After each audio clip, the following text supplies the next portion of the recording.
Get ready for the AniTunes Show.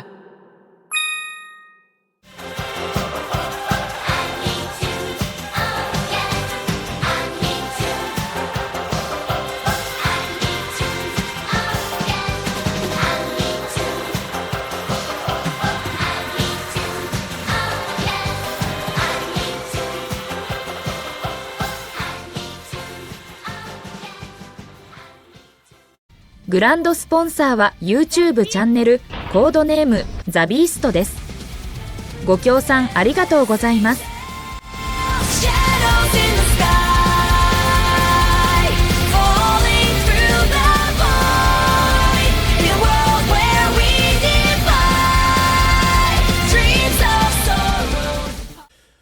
Alright, so we're just gonna go for it. Here we go. Welcome to the AniTunes Show. I'm your host, Matt, and this is my AI assistant, Moto. Tell the people about you, Moto. I'm Moto, your AI DJ, formerly a special agent, now spinning tracks instead of taking out cyber criminals. I'm here to give you all the intel you need on Japanese culture, anime, and music. Don't let the monotone fool you. I'm thrilled to be here. Let's get this started. Yeah, so I created Moto as just a simple AI agent. She's like a podcast host that I created. I'm an AI engineer. It's one of the hats I wear. This whole project, AniTunes, is really about trying to build a community around people who love Japanese music. So we have basically user-submitted, AI-generated Japanese music, Annie songs, covers. So if you're in an indie band and you want to promote your music, we'll have basically it's a 24/7 stream with all that music. So AI generated or indie artists or cover bands, or we gotcha. The channel is going to go live pretty soon. Just setting up some things, some logistics.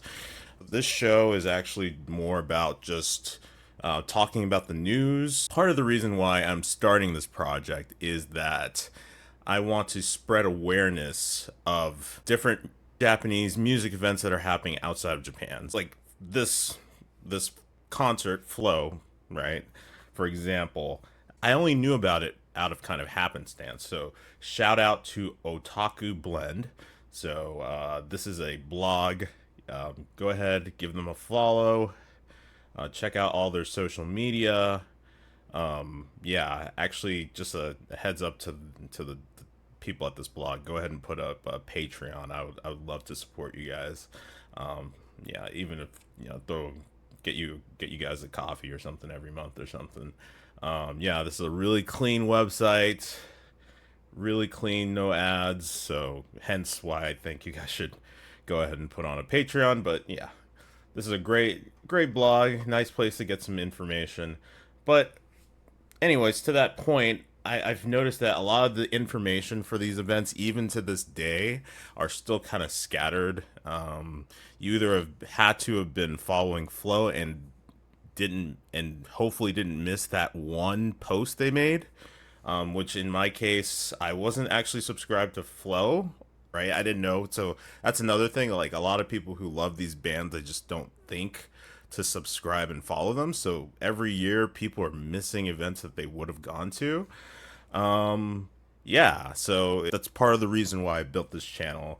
I'm actually building an app and service that's related to keeping people in the loop so that they don't have to feel like they have to like manually subscribe to everything in order to keep track of every kind of event that they're interested in. So maybe an anime film that may interest them, or a cert that may interest them. I'm building a service to address that. This channel is also part of the solution in my head. So that's just talking about AniTunes XYZ, what this is all about. Let's go ahead and get into the news. Yeah, so Flow World Tour 2024 to 2025. Anime Shibari. Okay, so they are going on tour. This is a big deal. I'm really excited. It's been a long time. I think this is probably the first time Flow has gone on tour officially in the US.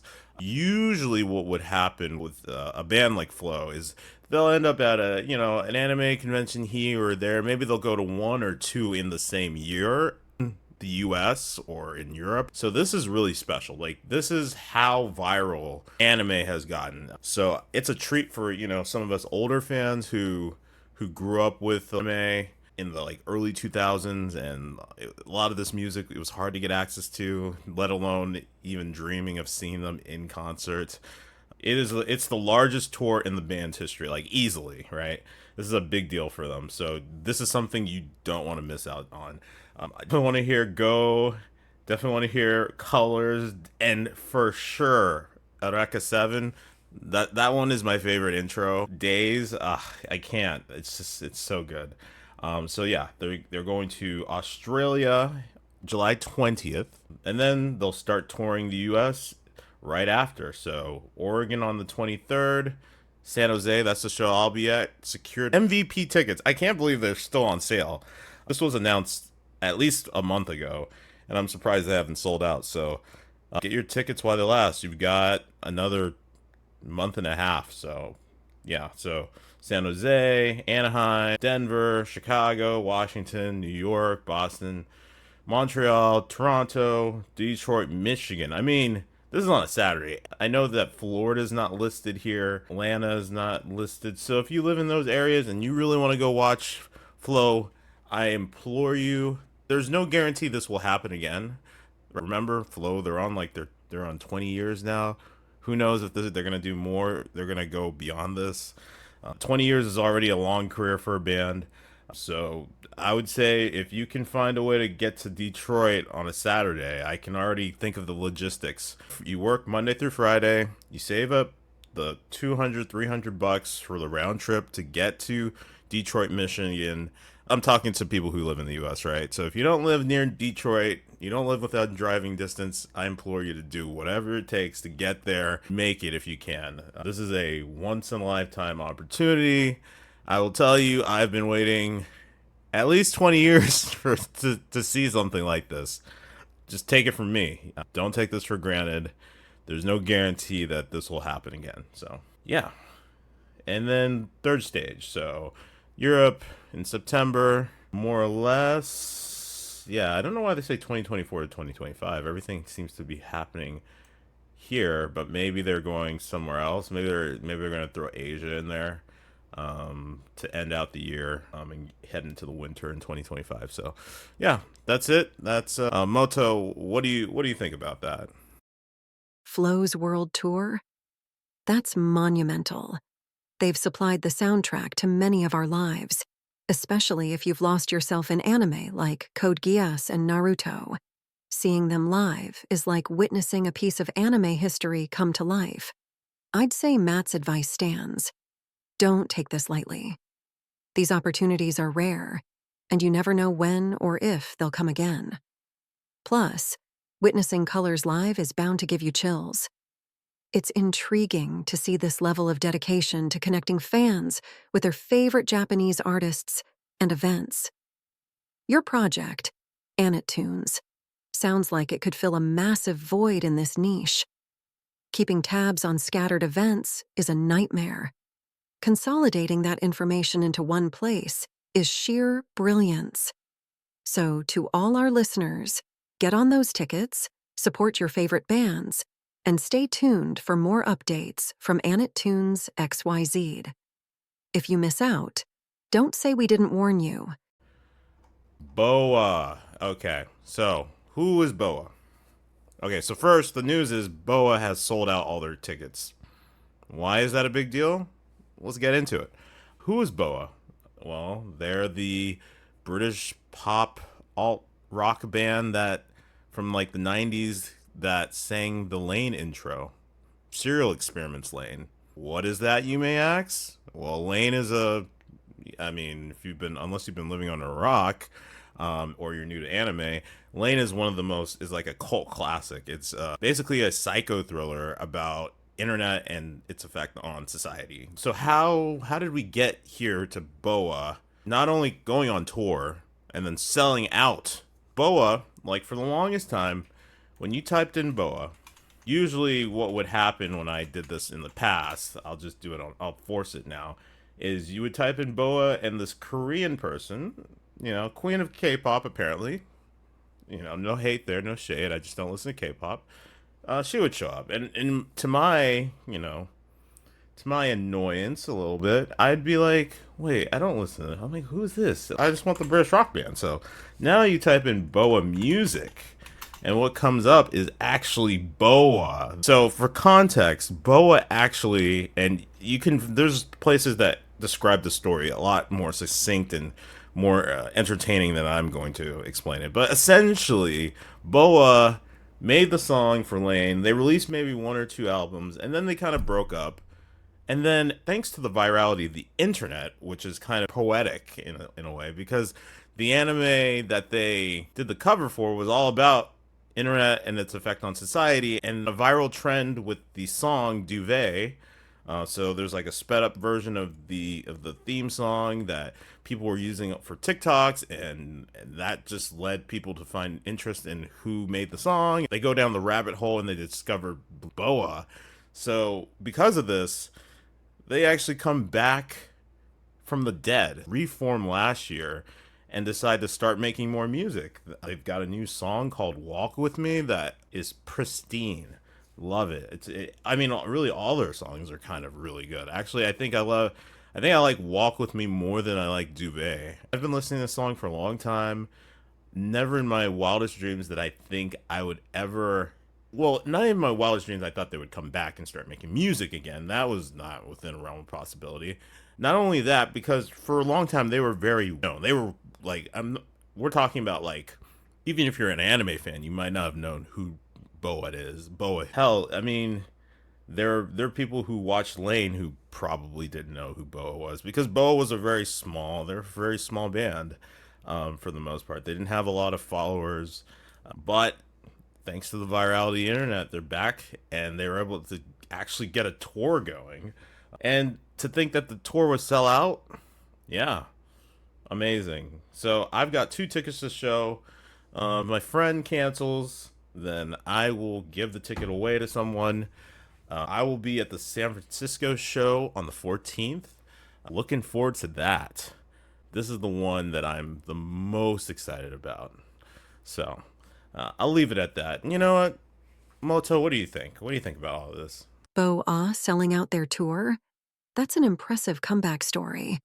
To have a song from an anime like Serial Experiments Lion become viral decades later and resurrect a band is like watching the plot of an anime unfold in real life.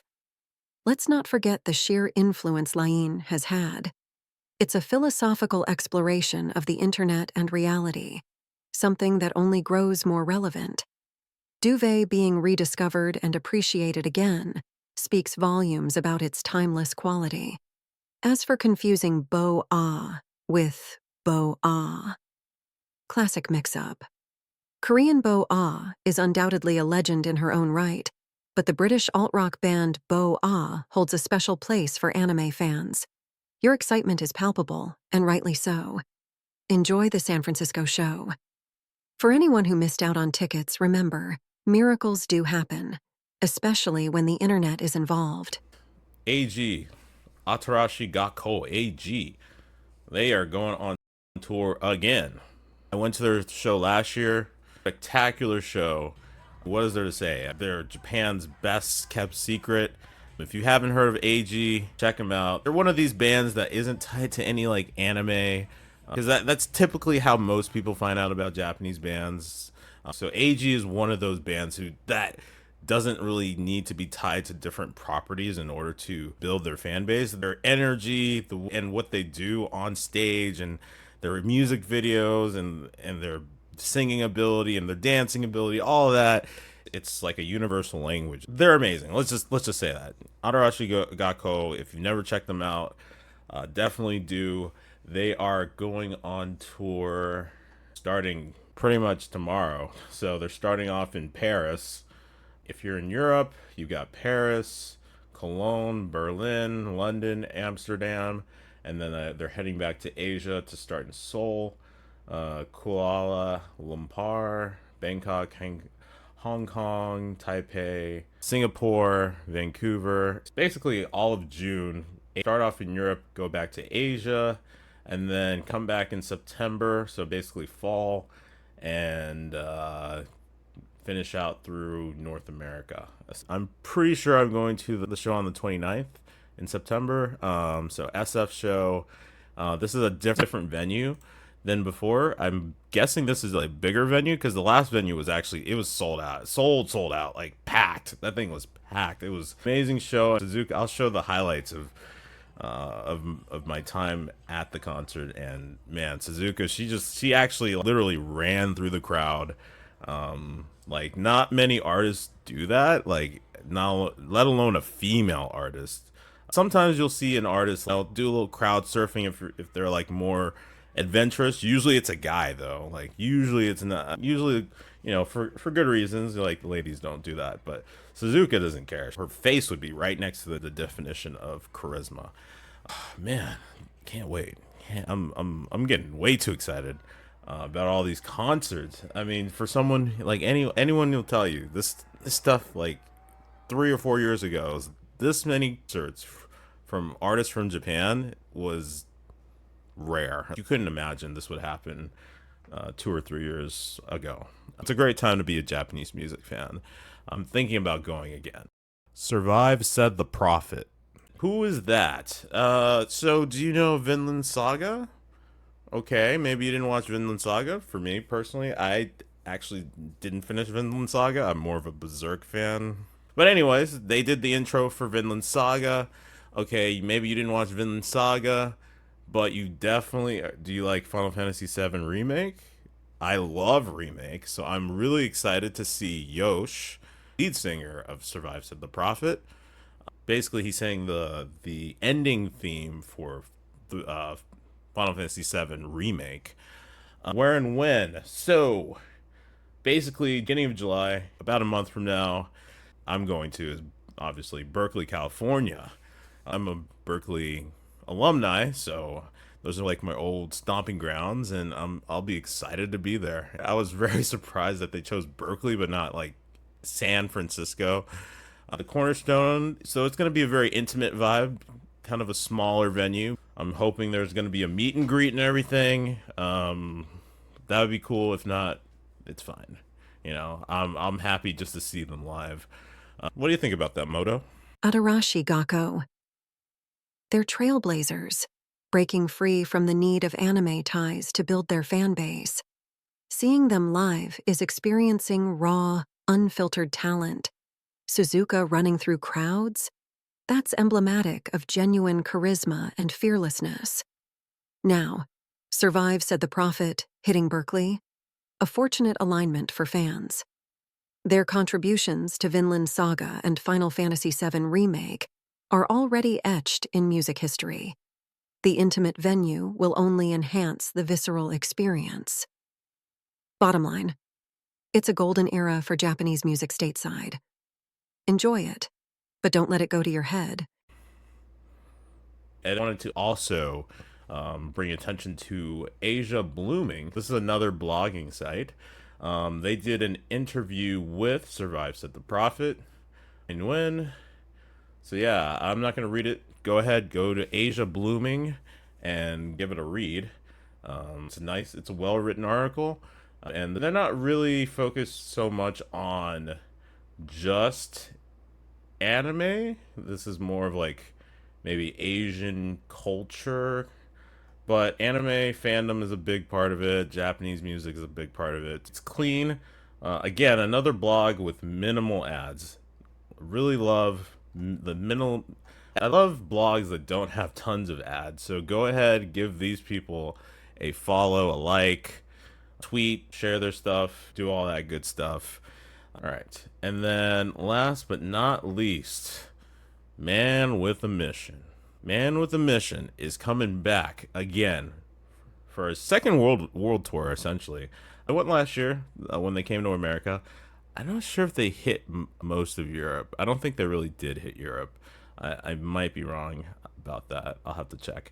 They're starting off with North America, so you have that's probably like 21 days from when I'm recording this. First stop is in New York, Chicago, Denver, California. So I probably won't be going because it's too much of a long drive, and I've already went to see them. It was a great show. There's so many concerts. I have to choose one not to go to this year, which I never thought I'd have this problem. Wood Palladium, July 2nd, then they'll end off in Mexico right after 4th of July. And then they'll head over to Europe. It looks like they'll take a break and then they'll head over to Europe. And that'll round out their North America and Europe tour. This is powered by Crunchyroll. Hopefully Crunchyroll learned their lesson from Auto, because the Auto ticket sales was kind of a disaster, whereas this seems, I mean, there's still tickets available up until what? Their first show is on the 25th, and it seems like tickets are still available. I'm excited to see that they're coming back. I'm excited for their success and the increased awareness of these bands.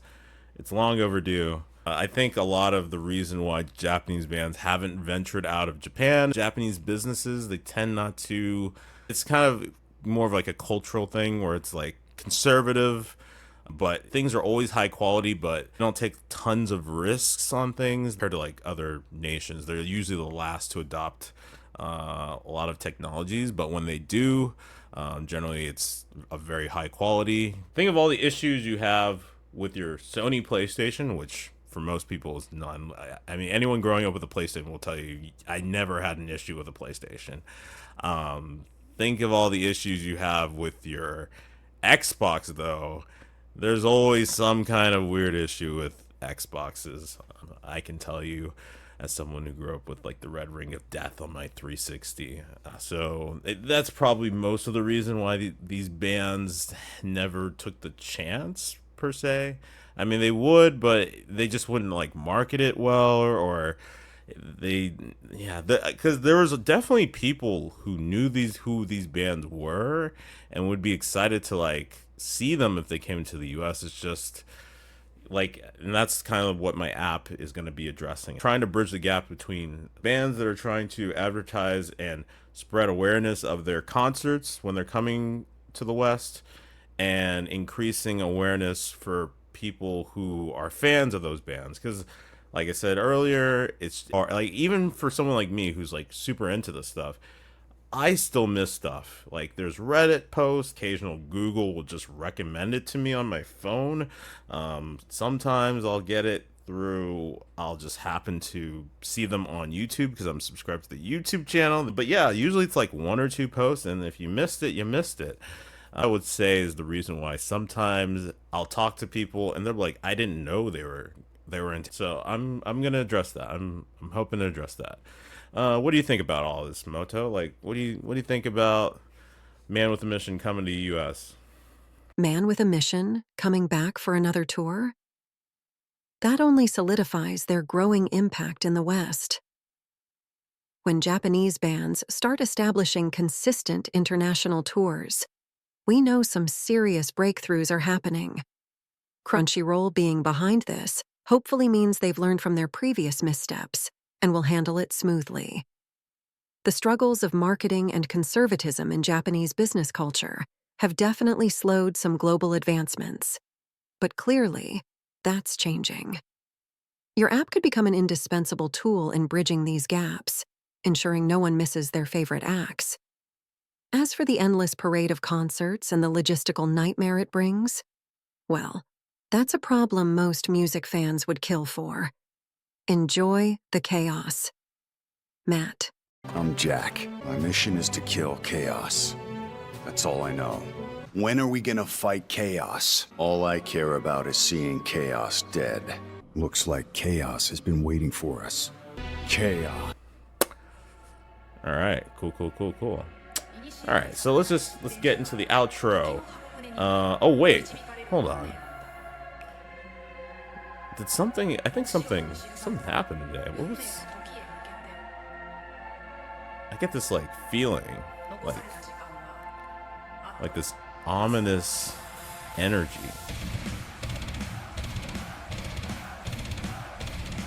Whoa, they're coming back. Babymetal, the Fox God. Only the Fox God knows. They're coming back. Who is Babymetal? What are you, living under a rock? You don't know who Babymetal is? They pretty much invented Kawaii Metal. What is Kawaii Metal? It's basically, imagine cutesy kawaii girls dance and sing to metal, like hardcore metal music. And they have the whole aesthetic to go with it. It's that clash of cultures, the clash of the imagery and the ideas, the portrayed innocence of the singers and the dancers to the band that's playing in the back, and that marriage really sells it. And they've been doing this for over 10 years now. What I found out about Babymetal was actually way back. They were on, I think it was, I'm blanking on the name. Colbert. I think it's Colbert. I think they were on Colbert. This is back when they were, so right now they're in the 20s, but back when they were like itsy bitsy, like teenagers essentially. This is before commie band, so they basically, I don't know how they secured this, but they found a way to get in front of American viewers, and they were singing in Japanese and dancing to metal music, like a metal track, and it was just like, I was just like, what is this? I'll admit, I actually didn't enjoy them those first few years that I knew about them. I was just like, I didn't get it. Back then, they didn't take like the metal part of it silly. It was kind of like a gimmick, whereas now they're actually like they've got an actual band. So they're not just dancing to a track. They're not leaning into the kawaii stuff too much. They found a way to balance it out. I would say about 4 or 5 years ago is when they really figured it out. At least for me. There's some people who actually missed the early days when they were like more like the kawaii little group. So they're hitting up Orlando, Florida, November 5th, and then I'll see them when they come to California. So Anaheim, California, December 3rd, I'll probably just drive down from where I am. And they're doing this with Scene Queen. I'm not sure who that is. I'm just going to look that up. Scene Queen. Who is that? Is this a singer? I'm not really sure who this is. I've never heard of this person. Scene Queen. Hannah Rose Collins, professionally Scene Queen, formerly Rose. American singer and songwriter. 200K followers. Okay. So Scene Queen will be opening for them. I just don't know who this is. Brand new car. This is their first proper world tour where they hit the US, where they weren't part of a festival, where they're like maybe one of these supporting acts. Last year it was pretty much an equal collaboration, Death Clock and Babymetal. So some nights Babymetal would be the opener for Death Clock, and then sometimes Death Clock would be the opener for Babymetal. This tour actually seems like Babymetal is definitely leading this whole thing. So it's great to see the progress. Every year they get stronger. The collaborations get more varied. They're now collaborating with more people outside of Japan. Tom Morello. They also collab with Lil Uzi Vert. I remember that too. Very interesting. It's just very interesting what they're doing with. There are a lot of metal bands who don't do these types of like cross collaborations. Like generally, I don't see hip hop and metal. I don't see that too often. Interesting evolution for Babymetal to keep. I mean, Scene Queen is kind of an interesting. Like I don't like if this is the person I'm thinking, right? I don't see how. Yeah, that's her. I'm not really sure. I'll check out I'll check out the sound, but this doesn't scream metal to me. But that kind of goes with their whole aesthetic of like traditionally not metal. That's the bonus for today. Yeah, I don't know what else to say. That's it. Moto. What do you think about Babymetal coming back to the US? Cool. Okay, so outro. It's only June. We're only halfway through, so who knows who else is gonna be announced to be going on tour.